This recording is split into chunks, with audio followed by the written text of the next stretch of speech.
नमस्कार दर्शक बंधु एलपीजी गैस सिलिंडर दर को नहीं एबे आसला एक बड़ खबर। तेबे दर्शक बंधु जदि आपणक घरे एलपीजी गैस सिलिंडर अच्छी एवं आपण एलपीजी गैस व्यवहार करुँच तेबे यह खबरटी जानी रखा निहाती जरूरी अटे। से भिडियोटी को शेष जाए देखा सहित आम चैनल नुआ थिले सब्सक्राइब करी पाखरे थिबा घंटी चिन्ह को दबाई दिंतु जहाद्वारा यह नुआ नुआ भिडियो आपण सर्वप्रथमे देखा पाइपर। तेबे चलतु डेर न करी भिडियोटी को स्टार्ट करिबा। दर्शक बंधु प्रति मासरे 1 तारिखरे किछि ना किछि परिवर्तन होइथाय। एही क्रम रे एलपीजी गैस दर मध्य प्रति मास परिवर्तन होइथाय। केबे महंगा होई जाए तो केबे पुनी सस्ता होइथाय।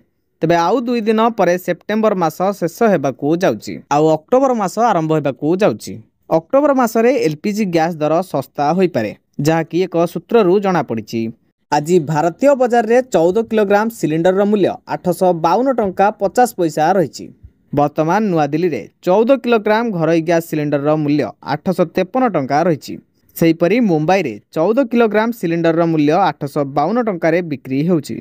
सेहीपरि ओडिशार राजधानी भुवनेश्वर रे आज 14 केजी एलपीजी गैस सिलिंडर रो मूल्य 853 टंका रही।